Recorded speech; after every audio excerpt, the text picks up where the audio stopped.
Nation first, voting must. Nation first, voting must. সকাল সকাল vote দিন, ভোট দিন, ভোট দিন।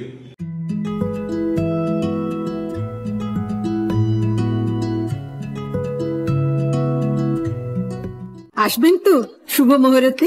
আমি অনিকেত দে সরকার, শিলিগুড়ির সম্পাদক। আজকে আমাদের মধ্যে উপস্থিত রয়েছে অখিল ভারতীয় বিদ্যার্থী পরিষদের কেন্দ্রীয় কার্য সমিতির সদস্য শ্রী শুভব্রত অধিকারী মহাশয়। উপস্থিত আছে বিদ্যার্থী পরিষদের প্রদেশ সম্পাদক শ্রী দীপ্তদেব মহাশয় এবং শিলিগুড়ির সহ সম্পাদক শ্রী প্রণয় দত্ত মহাশয়। আজকে যে বিষয় রয়েছে যে আগামী লোকসভাকে কেন্দ্র করে বিদ্যার্থী পরিষদের কি ভূমিকা, তা আমি প্রথমে রাখার জন্য দীপ্তদেব মহাশয়কে এবং তারপর শুভব্রত অধিকারী মহাশয়কে অনুগ্রহ করব। প্রথমে আমি সকল সাংবাদিক বন্ধুকে আজকের এই সাংবাদিক সম্মেলনে স্বাগত জানাচ্ছি।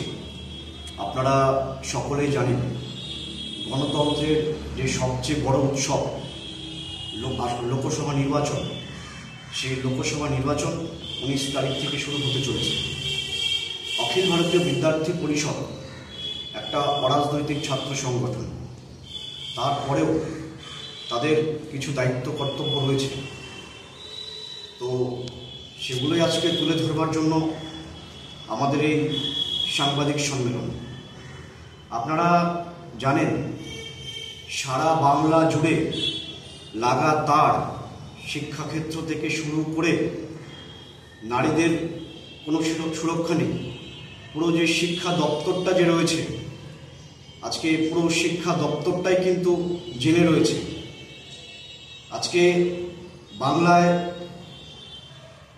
দিনের পর দিন যে হারে বেকারত্বের বেড়ে চলেছে, আজকে বেকার যুবদের সংখ্যা কিন্তু দিনের পর দিন বেড়েই চলেছে। শিক্ষা শেষে কোনো চাকরি বাকরি কিছু নেই।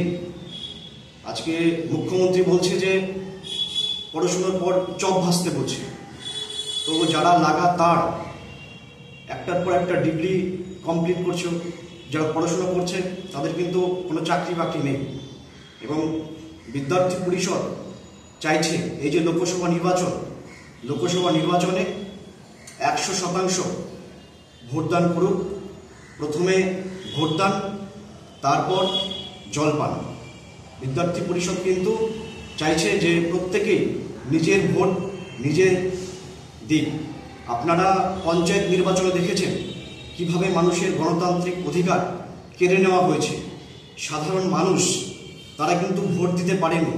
বিশেষ করে কোচবিহার, আলিপুরদুয়ার, এই সমস্ত যে জেলা রয়েছে, সেই সমস্ত জেলায় কিন্তু লাগাতার যে বর্তমান শাসক দল যারা রয়েছে, তাদের সন্ত্রাসের কারণে কিন্তু মানুষ কিন্তু বঞ্চিত। তারা কিন্তু তাদের যে ভোটদান তারা কিন্তু সেগুলো করতে পারেনি। আর এবার কিন্তু লোকসভা নির্বাচনে কিন্তু দিদির পুলিশ নয়, দাদার পুলিশদের নির্বাচন হতে চলেছে। তাই শাসক দলকে আমি বলে দিতে চাই, আপনারা এই ভুলটা একবারের জন্য করার চেষ্টা করবেন না। মানুষের যে গণতান্ত্রিক অধিকার, তাদের অধিকার তাদেরকে প্রয়োগ করতে দিন।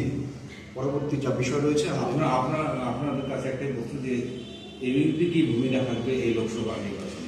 এই লোকসভা নির্বাচনে এবিভিপি চাইবে সাধারণ বাংলার যে জনগণ, সাধারণ মানুষ, তারা নিজের ভোট নিজে দিক।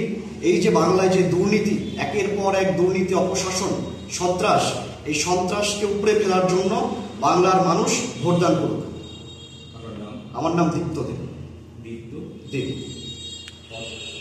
রাজ্য সম্পাদক এবিভিপি উত্তরবঙ্গ।